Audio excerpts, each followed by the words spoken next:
everyone, welcome back to my channel. This is Shriti's Horror Story Collection. আশা করি সবাই ভালো আছেন, আমিও ভালো আছি। আমি আজকে আপনাদের সাথে যে ঘটনাটা শেয়ার করতে চলেছি এটা হচ্ছে অনেক পুরনো দিনের একটা মানে মিস্টিক ডাইনির গল্প। তো এটা আমাদের চেনা জানা একজন দাদুর সাথে ঘটনাটা ঘটেছিল। আমি গল্পটা তার থেকেই কালেক্ট করেছি। সবাই শুনতে থাকো, সঙ্গে থাকো। আর আমি আমার ইনসিডেন্টটা বলা হয়ে গেলে আমার নাম্বার শেয়ার করে দেবো। আমার নাম্বারের মধ্যে আপনারা বা তোমরা আমাকে গল্প পাঠাতে পারো, ভয়েস রেকর্ডিংও পাঠাতে পারো বা লিখেও পাঠাতে পারো। চলো বেশি দেরি না করে আমি শুরু করে দিই আমার গল্পটা। আচ্ছা, আমার দাদু যিনি ছিলেন, মানে যিনি গল্পটাতে যার থেকে পেয়েছি, তো উনি সরকারি চাকরি করতেন। উনি চাকরি সূত্রে পুরুলিয়াতে একটা ট্রান্সফার পান। পুরুলিয়ার গ্রামে, আজ থেকে প্রায় 50-60 বছর আগেকার ঘটনা আমি বলছি। তো পুরুলিয়া গ্রামে যখন ট্রান্সফার পান, তো উনি তখন সদ্য বিবাহিত। পুরুলিয়া গ্রামে একটা বাড়ি উনি ভাড়া নেন। ওই বাড়ি ভাড়া নিয়ে নতুন ঠাকুমাকে নিয়ে উনি যান ওখানে। তো ওখানে যখন যান, ওনার বাড়িটা ছিল একদম গ্রামের শেষ প্রান্তে। ঠিক আছে, খুব একটা লোকজন ওখানে থাকতো না। দু একটা পরিবার বাস করতো, তাদের সঙ্গে বেশ ভালো কথাবার্তা হয়েছে। আর ওনার বাড়ির ঠিক অপোজিটে একটা পুরোনো দিনের দুতলা মাটির বাড়ি ছিল। তো ঠাকুমা তখন নতুন বউ, নতুন যুবতী, তার কৌতূহলের শেষ নেই যে সামনের বাড়িতে কে থাকে, কাউকে দেখতে পায় না সেরকম। মাঝে মাঝে একটা মাঝবয়সী মহিলা বাজার করতে যায়, হাতে বাজারের ব্যাগ নিয়ে, এইটুকু দেখতে পায়।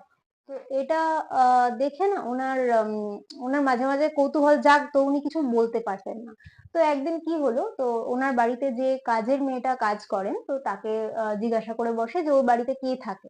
তো কাজের মেয়েটা তো মানে ভয় সন্ত্রস্ত ভাবে বলছে, বাবা ওর কথা বলো না, ও হচ্ছে মানে ওনাকে এইভাবে অ্যাডমিট করে যে উনি হচ্ছেন ডাইনি। ঠিক আছে, কেন মানে কিভাবে উনি ডাইনি হলেন, মানে এটা জানতে চান ঠাকুমা। বলছে না, ডাইনি মানে আমরা ভাবি উনি ডাইনি কারণ আজ থেকে প্রায় অনেক বছর আগের কথা, ওনারও একটা সংসার ছিল, ওনারও স্বামী ছিল, ওনার একটা ছেলে ছিল, ওনার শ্বশুর শাশুড়ি ছিল। তো হঠাৎ একদিন মানে বিয়ে হয়ে আসার মোটামুটি 5-7 বছরের মধ্যে ওনার স্বামী কলকাতায় কিছু একটা কাজে গেছিলেন, ওখানে অ্যাক্সিডেন্টে মারা যান। আচ্ছা, তার কিছুদিনের মধ্যে, মানে এই ঘটনাগুলো খুব পর পর ঘটে অ্যাকচুয়ালি। তো তার কিছুদিনের মধ্যে, মোটামুটি মাস তিনেকের মধ্যে ওনার শ্বশুর মারা যান। তার আরো মাস তিনেকের মধ্যে ওনার শাশুড়ি মারা যান। আর তারও মাস ছয়েকের মধ্যে ওনার যে বাচ্চা ছেলেটা, 5-6 বছরের যে বাচ্চা ছেলেটা, সে 3 দিনের জ্বরে মারা যায়। তো এই পরপর রিপিটেড ডেথের পর, মানে জানোই তো গ্রামে আগেকার দিনে কিরকম মেয়েদের ওপর করা হতো। তো ওই মহিলাকে অপয়া মানে করা হয় যে ডাইনি সবাইকে খেয়ে নিয়েছে, পুরো পরিবারকে শেষ করে দিয়েছে, এরকম বলতে থাকে। তো প্রথমে তো ওই মহিলা কিছু বলতো না, তখন ওনার কতই বা বয়স হবে, 30-32 বছর বয়স হবে। তো প্রথমে উনি কিছু বলতেন না। তারপরে আস্তে আস্তে ওনার বয়সও বাড়লো। আর কটু কথা তো গ্রামে বলতেই থাকে, ওনাকে দেখলেই লোক উল্টোপাল্টা কথা বলতো যে বাবা সরে যাও, ও ডাইনি যাচ্ছে, এরকম ভাবে অপবাদ দিত। তো একদিন কি হয়, একটা এটা কিছুদিন পরের ঘটনা। তো একটা লোক ওনার মুখের সামনে এসে ওরম ভাবে কথা বলে, তো উনি কটকট করে ওই লোকটার দিকে খালি তাকিয়ে থাকে, শুধু তাকিয়ে থাকে। আচ্ছা, যখন উনি ফেরেন, তার মোটামুটি 7 দিনের মধ্যে ওই লোকটা আহ কোনো একটা কারণে, নয় জ্বর হয়েছিল বা কোনো অসুস্থ হয়ে উনি 7 দিনের মধ্যে মারা যান। তো প্রথম ঘটনাটা কেউ কিছু মনে করেনি। তো তারপরে রিপিটেডলি ওই মহিলার সাথে যেই খারাপ ব্যবহার করতো, সেই মোটামুটি 7 দিন 10 দিনের মাথায় মারা যেত, নয় অ্যাক্সিডেন্টে, নয় জ্বর হয়ে, নয় অসুস্থ হয়ে, হঠাৎ করে মারা যেত। তো এটার পর থেকে গ্রামের লোকেরা ওনাকে এড়িয়ে চলতে থাকে, কারণ সবাই বুঝে যায় যে মানে সিকিউর থাকা ভালো ওনার থেকে। তো এড়িয়ে চলতে থাকে। তো প্রথম দিকে তো উনি দিনের বেলায় বেরোতেন নিজের কাজকর্মের জন্য, বাজার ফাজার করার জন্য। তারপরে মোটামুটি আহ বছর কুড়ি আগেকার কথা, তারপর থেকে উনি আর বেরোন না। মানে দিনের বেলা ওনাকে আর দেখা যায় না, তবে সন্ধেবেলা উনি মাঝে মাঝে বেরোন। এবং আশেপাশের যে ঝোপে ঝাড় ওইদিকে নিচু হয়ে কিছু খুঁজতে খুঁজতে উনি মানে যাতায়াত করেন। এটা অনেকে দেখেছে, কিন্তু কেউ ওনার সঙ্গে আর লাগতে যায় না। আর ওনার যে পরিচারিকা আছে বা যে ওর দেখাশোনা করে উনি মানে সকালবেলা বাজারে আসেন, মানে বাজার করে নিয়ে যান, এবং ওনার থেকেই খবর পাওয়া যায় যে বুড়ি বা বৃদ্ধা যিনি আছেন তিনি এখন মোটামুটি সুস্থ আছেন। তার বয়স ৮০-৮৪ বছর বয়স। তো কেউ ওনাকে দেখতেও যায় না, কোনো সম্পর্কও রাখে না, কিন্তু বেঁচে আছে এইটুকু জানে। তো এবার আম মানে ঠাকুমার খুব ইচ্ছা হয় যে একটা এরকম বুড়ি, ঠিক আছে, তার কি হয়েছে না হয়েছে, একটা সাধারণ একটা কারোর অকাল মৃত্যুর জন্য কাউকে দায়ী করা ঠিক নয়। তো উনি যেহেতু শহরের মেয়ে ছিলেন, তো উনার মনটা একটু মানে খোলামেলা ছিল। তো উনি কি করেন যে না আমি একবার মানে ওই বয়স্ক মহিলার সাথে আলাপ করার জন্য উনি যান, সন্ধেবেলা যান। সন্ধ্যেবেলা যখন যান, পরিচারিকার সঙ্গে কথা বলেন যে আমি একটু দিদার সঙ্গে কথা বলতে চাই, দেখা করতে চাই। তো প্রথমে উনি রাজি হননি, ঠিক আছে, প্রথম দিন রাজি হননি, উনি ফিরে ফিরে চলে আসেন। তারপরের দিন একটু নাড়ু করে উনি নিয়ে যান হাতে করে সন্ধেবেলা, সন্ধে ফন্ধে দিয়ে। তো তখন দেখি বয়স্ক বুড়ি যিনি আছেন উনি বললেন যে আচ্ছা ঠিক আছে এসো। তো যখন ও আসে তখন ঠাকুমাকে নাকি বলেছিল সবাই আমাকে ভয় পায়, তোমার এত সাহস, তুমি আমার সঙ্গে দেখা করতে এসছো। তো এটা শুনে ঠাকুমা একটু কিরকম বোধ করে, কিন্তু তারপরে ঠিক আছে, মোটামুটি কিছু হয় না। তো এবার মোটামুটি মাঝে মাঝে পরিচারিকার সাথে কথা হতে থাকে, ঠিক আছে, সেরকম যাতায়াত না থাকলেও পরিচারিকার সাথে কথা হয় যে বুড়িমা কেমন আছে, ঠিক আছে, ভেতরে উনি কি করছেন। কিন্তু রাত্রিবেলা ওদের বাড়ি থেকে কিছু মানে গন্ধ, ধূপ ধুনোর গন্ধ, ঠিক আছে, বা কোনো মানে দেখবে তেল পুড়লেও একটা গন্ধ হয়, মানে প্রদীপ জ্বললে তেল পুড়লেও একটা গন্ধ হয়, সেরকম গন্ধ আসতে থাকতো।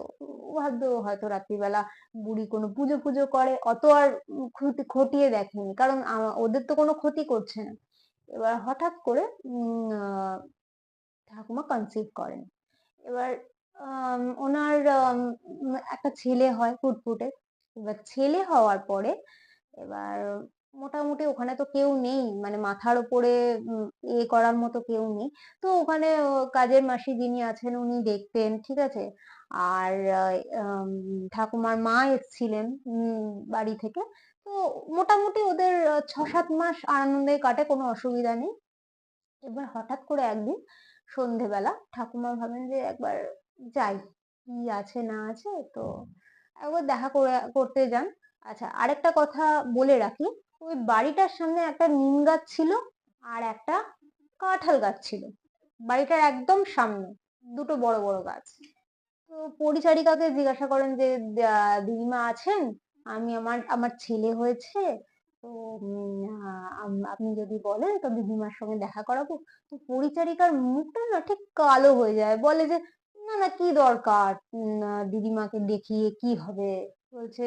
তখন ঠাকুমাই বোকামি করে বলেন যে কেন, আমার মাথার ওপর কেউ নেই, উনি আমার দিদার মতো, তো ওনাকে দেখালে আমার একটু ভালো লাগবে।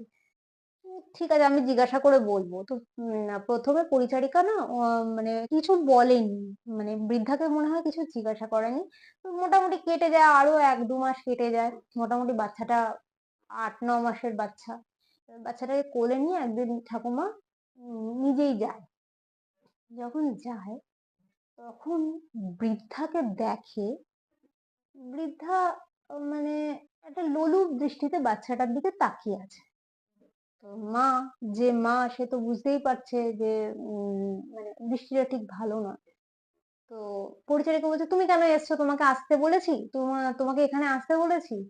তো তখন বুড়িটা বলছে না না না, আসো আসো, এসে বসো। আচ্ছা, কি সোনা বাচ্চা, কি সুন্দর বাচ্চা রে, বলে ওর দিকে তাকায়, মাথায় গায়ে হাত বোলায়। পরিচারিকার খুব একটা ঠিক লাগেনি যে কাজের লোকটা, বুড়ির কাজের লোকটা খুব একটা ঠিক লাগেনি। যাই হোক, তারপরে এক্সকিউজ মি, তারপরে চলে যান। এবার চলে যাওয়ার পর আহ, মোটামুটি তারপরে না আমার ঠাকুমার মোটামুটি শরীর খারাপ হতে থাকে, ঠিক আছে। শরীরটা খারাপ লাগে, সন্ধেবেলা করে আর মানে ওখানে মানে বেরোনো হয় না, কোথাও করা হয় না।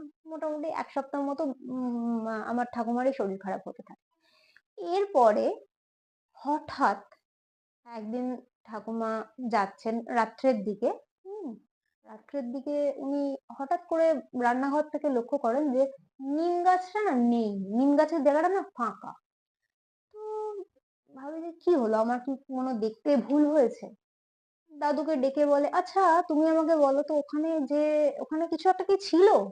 মানে মাঝে মাঝে এরকম দেখবে আমাদের হয় যে আমরা একটা জিনিস দেখতে পেলাম, তারপরে দেখলাম যে ওটা নেই, তখন আমরা ঠিক রিকল করতে পারি না যে ওখানে কি ছিল। মনে হয় যে জায়গাটা কিছু একটা ছিল, কিন্তু আমরা ঠিক রিকল করতে পারি না যে ওখানে কি ছিল। তো দাদুকে ডেকে জিজ্ঞাসা যখন করে, তখন দাদু বলে, হ্যাঁ কিছু একটা ছিল কিন্তু ফাঁকা ফাঁকা লাগছে। তো এরকম মোটামুটি এই ঘটনাটা ২-৩ দিন হয়েছে, এবং মানে রিপিটেডলি হয়েছে। নিম গাছের জায়গায় একবার হয়েছে, কাঁঠাল গাছের জায়গায় একবার হয়েছে। কখনো দেখেছে নিম গাছ ফাঁকা, কখনো দেখেছে কাঁঠাল গাছ ফাঁকা। তো এবার এই ঘটনাটা খুব একটা ভালো লাগেনি। তো যে ঠাকুমার যে কাজের মাসি তাকে এই ঘটনাটা বলায়, সে বলে যে ডাইনি তো গাছ উড়িয়ে রাত্রিবেলা যায়। ঠিক আছে?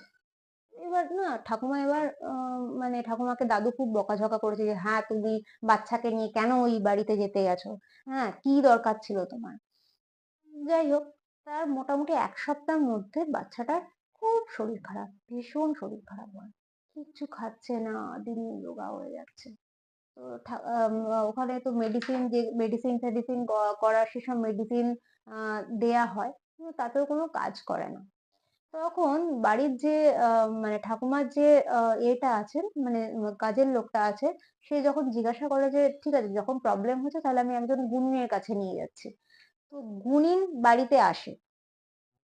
বাড়িতে এসেই বাচ্চাটাকে দেখে বলে, ওকে অলরেডি তো ডাইনি মানে খেয়ে নিয়েছে, মানে ওকে তো বাঁচানো প্রায় অসম্ভব।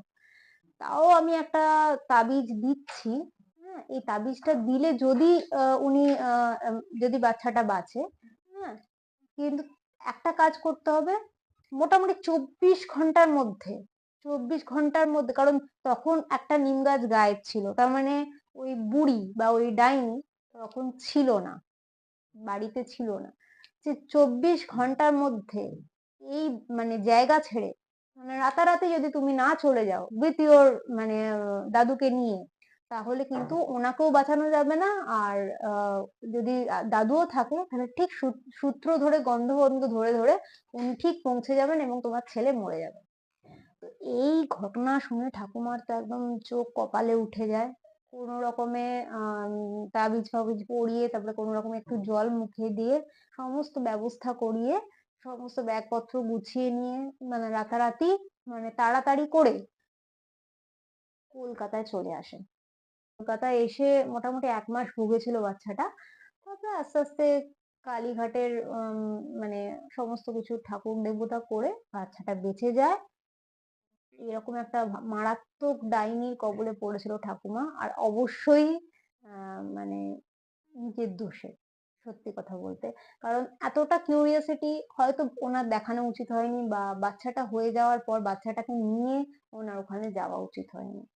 যখন পরিচারিকা বারবার করে বারণ করছে যে যেও না ওখানে, মানে নেতিবাচক দিচ্ছে, তখন ওনার যাওয়াটা উচিত হয়নি। যাই হোক, লাস্টে বেঁচে গেছে বাচ্চাটা, এটাই অনেক বেশি। তো আমার গল্পটা কিরকম লাগলো তোমরা সবাই জানাবে। আর আমি যে নাম্বারটা তোমাদের সবার সামনে শেয়ার করলাম, আমি আরেকবার শেয়ার করে দিচ্ছি, 7980093321, 7980093321, এটা হচ্ছে আমার নাম্বার। এখানে তোমরা হোয়াটসঅ্যাপ করে দেবে, ভয়েস মেসেজ পাঠাতে পারো বা লিখে পাঠাতে পারো। গুড নাইট, আজকের জন্য অনেক অনেক শুভেচ্ছা। গুড নাইট, শুভরাত্রি, সঙ্গে থেকো।